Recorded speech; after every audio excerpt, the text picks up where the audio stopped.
स्वागत है मित्रों आप सभी का। मत सोच कि तेरा सपना क्यों पूरा नहीं होता। मत सोच कि तेरा सपना क्यों पूरा नहीं होता। हिम्मत वालों का इरादा कभी अधूरा नहीं होता। हिम्मत वालों का इरादा कभी अधूरा नहीं होता। जिस इंसान के कर्म अच्छे होते हैं, जिस इंसान के कर्म अच्छे होते हैं, उसके जीवन में कभी अंधेरा नहीं होता। उसके जीवन में कभी अंधेरा नहीं होता। स्वागत है मित्रों आप सभी का। मित्रों, आप सुन रहे हैं basic science learning. Basic science learning में हम कक्षा 7 के विज्ञान के इकाई 10 जीवों में उत्सर्जन के बारे में बात कर रहे हैं। आज आप एपिसोड 52 में उसके तीसरे भाग के बारे में आप कुछ तथ्यों को जानेंगे। मित्रों, जैसा कि हम जानते हैं कि मानव उत्सर्जन तंत्र में वृक्क एक मुख्य अंग है जो अनावश्यक और उत्सर्जी पदार्थों को छानने का काम करता है। वृक्क के अलावा मूत्रवाहिनियाँ, मूत्राशय और मूत्रमार्ग सम्मिलित रूप से मिलकर उत्सर्जन तंत्र बनाते हैं। वृक्क, जिसे हम किडनी कहते हैं, किडनी में छोटे छोटे ऐसे अंगक होते हैं जिसे हम नेफ्रीडिया कहते हैं। यही रक्त को छानने का काम करते हैं। और उसके बाद वृक्क, जिसे हम किडनी कह रहे हैं, उससे छन करके मूत्र जो यूरिया होती है वह मूत्रवाहिनी अर्थात यूरेथ्रा से होते हुए मूत्राशय, जिसे हम यूरिनरी ब्लाडर कहते हैं, और मूत्र मार्ग के माध्यम से बाहर निकल जाता है। इस प्रकार हमारे पूरे उत्सर्जन की प्रक्रिया पूर्ण होती है।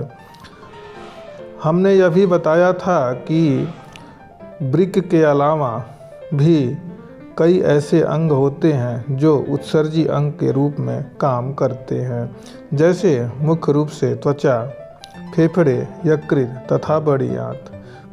किंतु यकृत सबसे बड़ा उत्सर्जन अंग है जो पूरे शरीर में अनावश्यक एवं हानिकारक पदार्थों को छानने का काम करता है।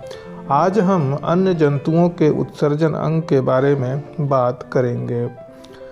जैसा मित्रों आप सभी लोग जानते होंगे कि एक कोशिकीय एवं निम्न कोटि के जीवों में उत्सर्जन क्रिया कैसे होती है, इसके बारे में शायद आपने पढ़ा होगा। हमने पिछले भाग में बताया भी था कि एक कोशिकीय जीवों जैसे अमीबा, पैरामीशियम, प्रोटिस्टा में और निम्न कोटि के बहुकोशिक जंतुओं में, जैसा कि हमने बताया कि अमीबा, पैरामीशियम आदि में जो भी उत्सर्जी पदार्थ होते हैं वह निम्न कोटि के बहुकोशिक जंतुओं जैसे स्पंज, हाइड्रा आदि में शरीर की प्रत्येक कोशिका का बाहरी जलीय वातावरण से सीधा संपर्क होता है। चाहे वह एक कोशिकीय कोशिका हो या प्रोटिस्टा या अन्य जो निम्न कोटि के बहुकोशिक जंतु होते हैं। इनमें मुख्य रूप से स्पंज, हाइड्रा आदि आते हैं। इन जीवों में कोई विशेष उत्सर्जी अंग नहीं होते हैं, किंतु जल में हानिकारक एवं अनावश्यक उत्सर्जी पदार्थों को निकालते रहते हैं। विकसित जंतुओं में तो उत्सर्जन की क्रिया विशेष अंगों द्वारा होती है जिन्हें हम उत्सर्जी अंग कहते हैं। क्या सभी जंतुओं में एक ही प्रकार के उत्सर्जी अंग होते हैं? नहीं, अलग अलग जंतुओं में अलग अलग प्रकार के उत्सर्जी अंग पाए जाते हैं। जैसे चपटे कृमियों में, जिसे हम टेप वर्म कहते हैं, इसमें उत्सर्जन जो होता है वह आदि वृक्क के द्वारा होता है तथा यह एक प्रकार का परजीवी है जो हमारे पेट में पाया जाता है। उसी प्रकार हम अन्य भी, जैसे केचुआ, जिसे हम अर्थवर्म के नाम से जानते हैं, इनमें भी जो उत्सर्जी अंग होते हैं वे अलग तरह के होते हैं, जिसे हम उत्सर्गिका कहते हैं। उत्सर्गिका एक प्रकार का अर्थवर्म का एक उत्सर्जी अंग होता है। दूसरा, जो कीट या इंसेक्ट वर्ग के जो भी जंतु होते हैं उनमें मेलपीघी नलिकाओं, जिसे हम मेलपीघी ट्यूब्यूल कहते हैं, उससे ये उत्सर्जी अंग के रूप में कार्य करते हैं।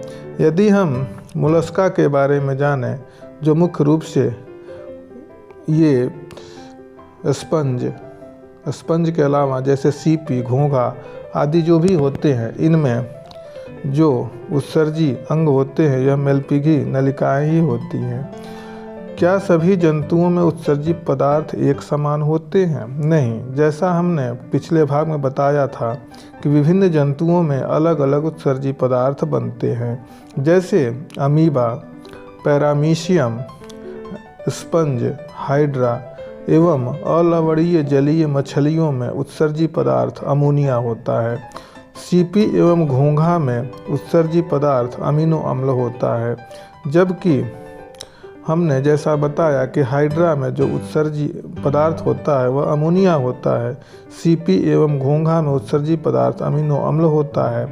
सभी स्तनियों एवं वयस्क उभयचरों में उत्सर्जी पदार्थ यूरिया होता है, जबकि पक्षियों एवं सरीसृपों में उत्सर्जी पदार्थ यूरिक अम्ल होता है। आइए हम कुछ तथ्यों पर भी बात करते हैं। एक वयस्क व्यक्ति प्रतिदिन 1 से 1.5 लीटर मूत्र उत्सर्जित करता है, अर्थात यह सामान्य प्रक्रिया है। मूत्र में सामान्यतः 95% जल होता है, 2.5% जिसे हम 2.5% कहते हैं वह यूरिया होता है, जबकि शेष 2.5% अन्य पदार्थ होते हैं। इसी प्रकार मूत्र को पीला रंग यूरोक्रोम नामक वर्णक की उपस्थिति के कारण पाया जाता है। मूत्र का जो पीला रंग होता है वह यूरोक्रोम नामक वर्णक की उपस्थिति के कारण ही होता है। यदि यूरोक्रोम न रहे तो मूत्र पीला नहीं दिखेगा। मूत्र हल्का अम्लीय होता है, अर्थात हम कह सकते हैं कि इसका जो स्वाद होता है वह हल्का खट्टा होता है। वृक्क खराब होने पर जाने पर रक्त के अपवहन अर्थात डायलिसिस की आवश्यकता होती है। जैसा कि हम जानते हैं कि यदि वृक्क खराब हो जाए तो जिसे हम किडनी कहते हैं, वैसी स्थिति में हमारे शरीर में खून छानने का कार्य नहीं हो पाता, इसलिए इसमें अचानक मृत्यु भी हो सकती है। इसलिए यदि हमको अनावश्यक और हानिकारक पदार्थों को बाहर निकाला जाए, नहीं निकालेंगे तो क्या होगा कि हमारी मृत्यु हो सकती है।